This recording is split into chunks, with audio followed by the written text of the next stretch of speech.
This lecture is dedicated to the question online tours and TikTok videos. Are we sure this is a good idea?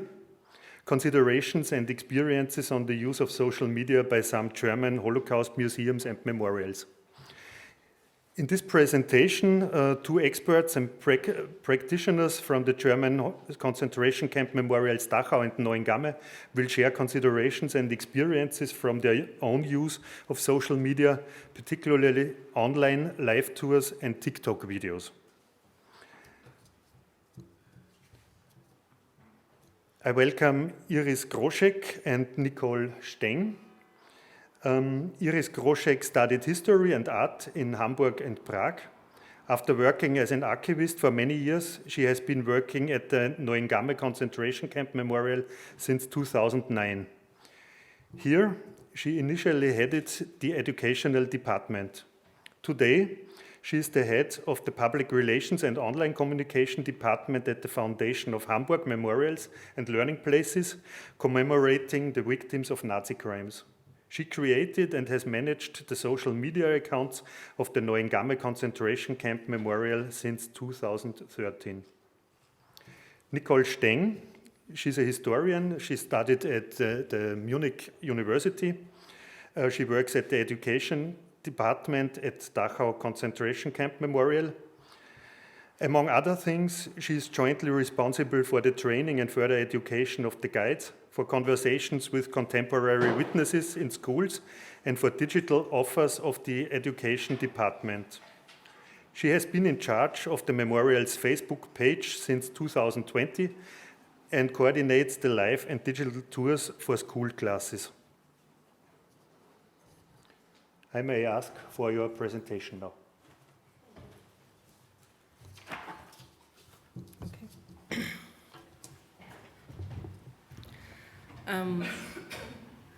Good morning all together. How can you engage with a place when the visitors aren't even there? The onset of the first lockdown in spring 2020 made us think more seriously about making digital educational offerings. How should we deal with the fact that no one could visit the site? One of the jobs of the concentration camp memorial site is to educate on the topic of National Socialism and its crimes, and we wanted to continue doing that. After all, it was clear the people in the lockdown were very interested in visiting cultural institutions digitally. It was also clear that we wanted to do something in terms of content that focused on the place itself, and also the methods should be similar to what we had done before. Within a few weeks, the basic concept of Facebook live tours was created, and we formed a group of guides who from then on streamed from the site. At the beginning of digitization, years before the pandemic, there were some fears. Are we making ourselves vulnerable as an institution or even personally? Will right-wing extremist agitation, hate speech, and Holocaust denial attack us like an avalanche? How will others react when we use social media and its own methods to communicate about our historical place? And how should we deal with memorial pedagogical settings when visitors can no longer come to the site? How does a dialogue work if one side is not visible but only communicates via chat? Will it work at all? Will it and being just modern television shows, and we don't even know where we are broadcasting? But it turned out quite differently. The participating people ask questions, they chat with the moderator, and they also want to communicate with the guides. The comment sections are used continuously. The viewers respond with comments, with remarks. They talk about their own knowledge and about things that concern them. They express their empathy, for example, with emojis. They tell about their own reminiscences of memorial sites.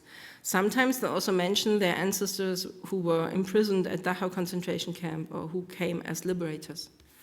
So another aspect which we had not in the mind at the beginning of the offerings was they could be watched at any time and from any location. So we find comments, need for conversation, requests even among older videos. We heard about teachers watching the Facebook tour videos to prepare themselves for a visit at the memorial. In addition, our digital offerings appeal to people from all over the world who we could not otherwise reach with on-site tours and seminars. An important question arises whenever a new medium is used to communicate history. It is the consideration of whether the medium in question trivializes the place and the history it commemorates. The question currently arises regarding social media and Web 2.0, but this also has been discussed in the case of film and television in the early 1980s. Moreover, the question of relevance, narrative, and appropriateness arises with every new offer that is developed in the education department of the concentration camp memorial. Reflecting about the used media is always an important task in teaching history, and therefore not new in territory when dealing with social media. There is no question that the necessarily personal selection of biographies, the construction of a narrative for a tour with a thematic focus, or the focus on particular place or time period is always accompanied by the fact that other things, topics, and people remain unmentioned. However, two main aspects are important here. We must always reflect on the reasons for our choices and whether we are still following the premise of multi-perspectivity.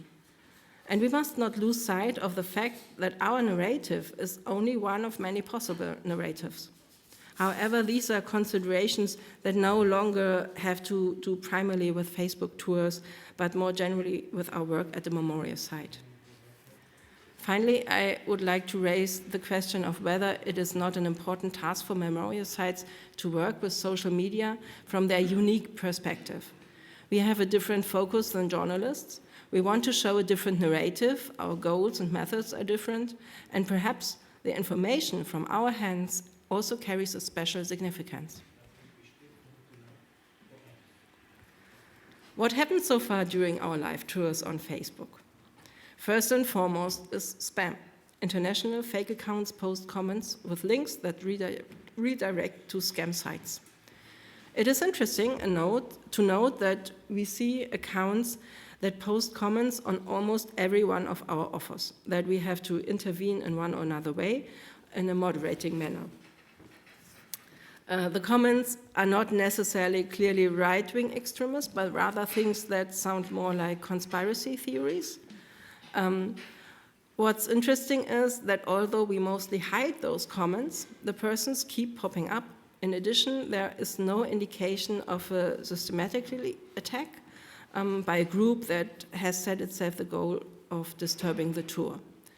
And sometimes other participants start discussing between each other during the stream tours, especially in cases where we are confronted with strange comments or questions.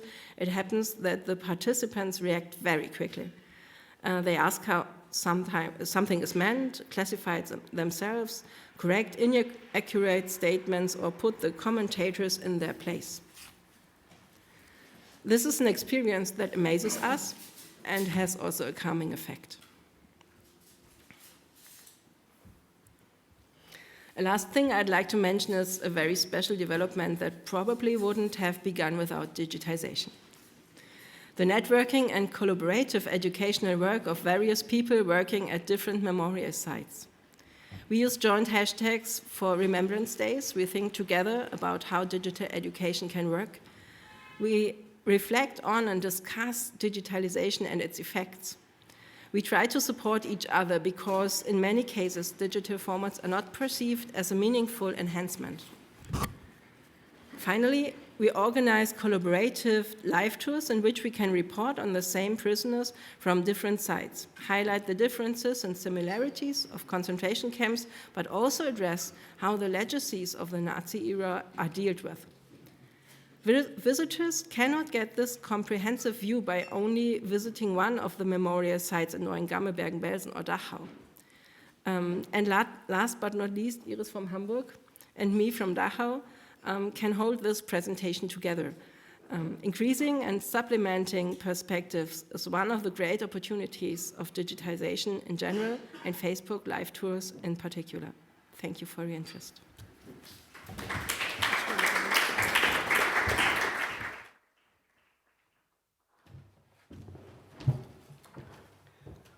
I do like to stand up. I hope it's okay. So, yeah, thanks for the inspiring presentation, Nicole. I would like to highlight the fact that online education has its own methods, rules, and even audiences, as I will also show in my presentation. Thank you especially for pointing out the collaborative effects of digital communication. I would love to add some more platforms here, like Twitter and Instagram, as important communication tools in our history bubble. Bubble is a good catchword. Who is following us on the mentioned platforms? For years, institutions have said the reason why they communicate via social media is that they want to reach young people. But when I look up our followers on classic social media, they are between 25 and 65. Well, I have to admit, for a long time I said, no, I don't want to get into an online chat with 14-year-olds using their platforms like Snapchat. That's not my target group, that's not my platform. Also, Snapchat is not really sustainable, and effort and output are out of proportion, but that's another story. But then the POY challenge on TikTok did make me think.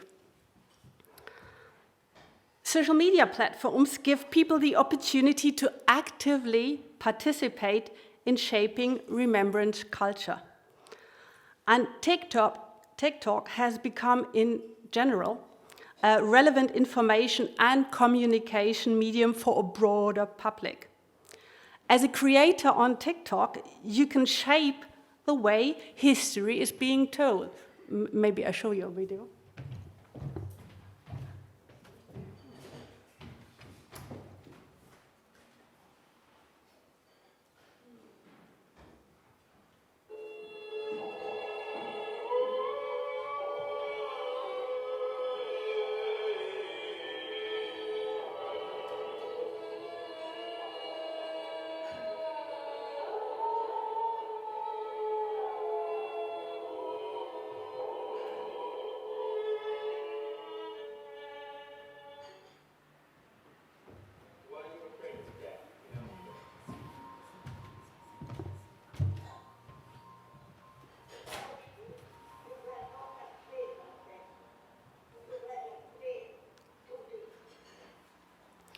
TikTok's success relies on participation and forms of dialogue, like duets or stitches. Let me show another example of actual fighting Holocaust distortion with a stitch that was actually filmed at Neuengamme.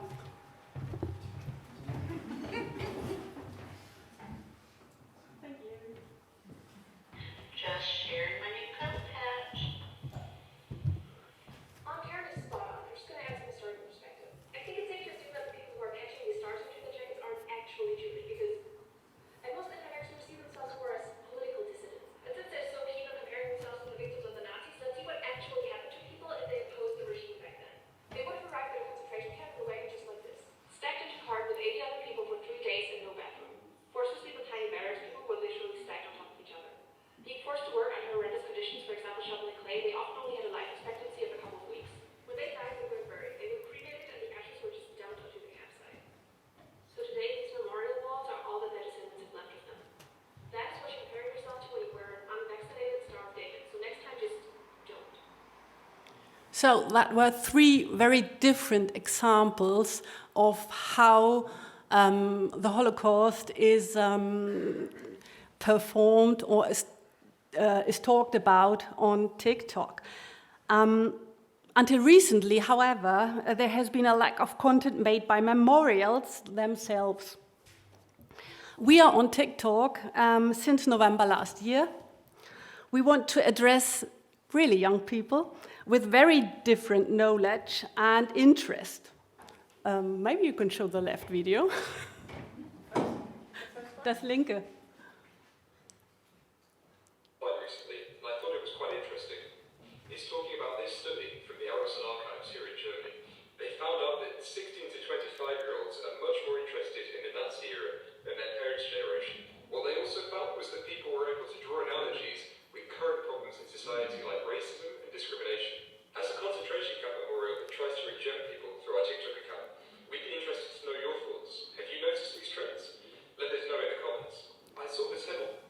Okay. So on one side, young people are more interested in Nazi era, but in a different way than their parents. You all know the study by the Arolsen archives. On the other side, half of the millennials can't name a single concentration camp. Thankfully, we were able to be part of the TikTok Shoah Education and Commemoration Initiative, initiated by the Hebrew University of Jerusalem together with other museums and memorial sites. Of course, when we use social media, we have to be aware of the competition for attention and what it means to feed algorithms with attention-grabbing topics. And we have to face the fact that on social media, everything is condensed and the storytelling is necessarily simplified. We do not want attention at any price, but, and this is the important point, we don't want to leave the social media world to accounts that talk about alternative facts and attack democracy by telling their stories. Instead, we have to raise our voices and counter these trends by adding our stories to the feed of social media users. Here we can promote the potential for critical thinking about history. We can incorporate interpretations of the past into debates. We can promote tolerance, diversity, and variety into a society where young people already know about the relevance of these topics. These are three examples. So let us take Gen Z seriously and strengthen them. We as memorials have a reliable, credible voice and the expertise. We just have to learn how to raise this voice in a way that reaches digital natives on their preferred platforms without being pandering or preachy. Our goals with the TikTok project are to educate, to bring awareness, and to gain visibility amongst a younger audience in an interesting and modern way by using these guidelines. We want to be history mediators at eye level and make low threshold offers to show that the conclusions you can draw from the Nazi era are relevant today. Our basic communication concept is to let our young volunteers talk about their work, their thoughts, and their growing knowledge about the history of the camp, addressing a peer audience directly. That allows us to downsize topics into snackable content without trivialization and without being emotionally overwhelming or inappropriate. And this also allowed us to personalize our account and content. And that's something very important when aiming to be successful, especially on TikTok. Have we reached our goals? We were quite surprised by the quick rise of our followers and the immediate desire of the community to communicate with us. On our way, we had to learn how to find an interesting and appropriate way for platform-compatible storytelling and for engaging our followers, because the algorithm promotes TikToks that contribute to a dialogue. Within 5 weeks, we had our first 10,000 followers and reached 1 million views on our videos. Just to compare what we did the last 2 years with Instagram, Twitter, and Facebook.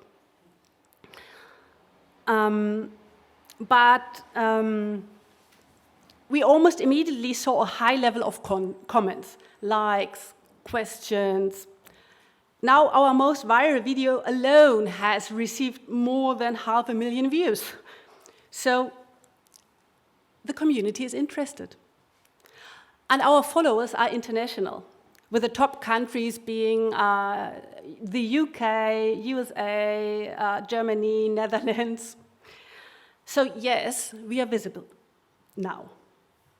But of course, we did not only reach the persona we imagined when planning content, the 17-year-old female history buff, but as soon as we received the first 1,000 followers, we were confronted with difficult comments, ranging between jokes and comments about the appearance of our creators, like, is it appropriate to wear sneakers? And hateful comments, Holocaust denial, and distortion, and, you said it, conspiracy narratives.